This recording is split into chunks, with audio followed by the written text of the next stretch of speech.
अघोरी या नागा साधु की मृत्यु होने पर शव का क्या होता है? अघोरी की मृत्यु होने पर कैसे करते हैं अंतिम संस्कार? क्या अघोरी इंसान का भी मांस खाते हैं? आइए जानते हैं अघोरियों की अथक कहानी। सबसे पहले बता दें कि 1958 में एक किताब योगा इमॉर्टैलिटी एंड फ्रीडम छपी हुई है।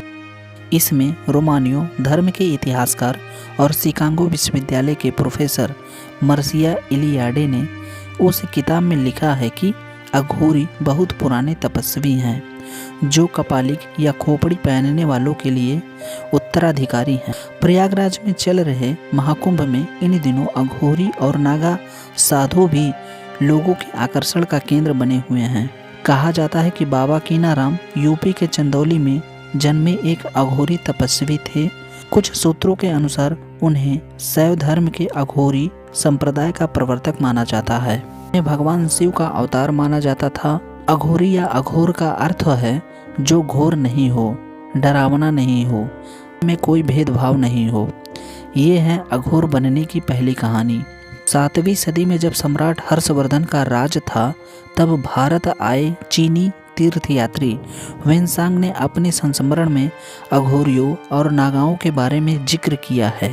वह हैरान होकर लिखता है कि उत्तर पश्चिम भारत में बौद्ध लोग नग्न तपस्वियों के साथ रहते थे जो खुद को राख में ढकते थे। वो अपने सिर में हड्डियों की मालाएं पहनते थे। हालांकि तब वेनसांग ने उन्हें कपालिक या कोई विशेष नाम नहीं दिया था। देश में अघोरियों की संख्या 20,000 है। अघोरियों को शिव के एक रूप भगवान दत्तात्रेय के उपासकों के रूप में जाना जाता है। माना जाता है कि अघोरियों के गुरु संत कीनाराम का आदि गुरु और अघोर पंथ के संस्थापक देवता माने जाने वाले भगवान दत्तात्रेय ने प्रसाद के रूप में अपना शरीर अर्पित किया है, जिससे उन्हें दिव्य दृष्टि की शक्ति प्राप्त हुई है और उनके बीच गुरु शिष्य का रिश्ता स्थापित हुआ है। अघोर परंपरा में ऐसी मान्यता है कि अघोर साधु की मृत्यु होती है तो उनके शव को जलाया नहीं जाता है। अघोर साधु की मौत होने पर चौकड़ी लगाकर शव को उल्टा लटका दिया जाता है, यानी सिर नीचे और पैर ऊपर। इसके बाद करीब 1.25 माह यानी 40 दिन तक शव में कीड़े पड़ने का इंतजार किया जाता है और इसके बाद मृत शरीर को निकालकर आधे शरीर को गंगा में बहा देते हैं, जबकि सिर को साधना के लिए इस्तेमाल करते हैं।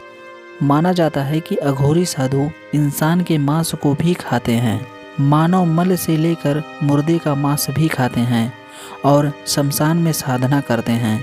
वे मानते हैं कि इससे घृणा का भाव खत्म हो जाता है और सब कुछ सामान्य दृष्टि से देखने की हासिल हो जाती है। अघोर क्रिया व्यक्ति को सहज बनाती है। अघोरी साधु आम दुनिया से दूर साधना में लीन रहते हैं। माना जाता है कि असली अघोरी वही होता है जो आम दुनिया में सक्रिय भूमिका नहीं रखते। वे केवल अपनी साधना में व्यस्त रहते हैं। अघोरियों की पहचान ही यही है। वे किसी से कुछ मांगते नहीं। कुछ अघोरी नरमुंडों की माला पहनते हैं और नरमुंडों को पात्र के तौर पर प्रयोग भी करते हैं। अघोरी चिता की राख को अपने शरीर पर लपेटते हैं और चिताग्नि पर ही खाना पकाते हैं। अघोरियों की दृष्टि में स्थान भेद भी नहीं होता है, यानी महल या शमशान घाट उनके लिए एक समान होते हैं। अघोरी के लिए खान पान में कोई भेद नहीं होता है। वहीं नागा साधु शाकाहार और फलाहार पर ही रहते हैं। नागा साधु का मुख्य उद्देश्य धर्म की रक्षा करना और शास्त्रों के ज्ञान में निपुण होना। वे अखाड़ों से जुड़े हुए होते हैं और समाज की सेवा करते हैं। नागा साधु अपने शरीर पर हवन की भभूत लगाते हैं।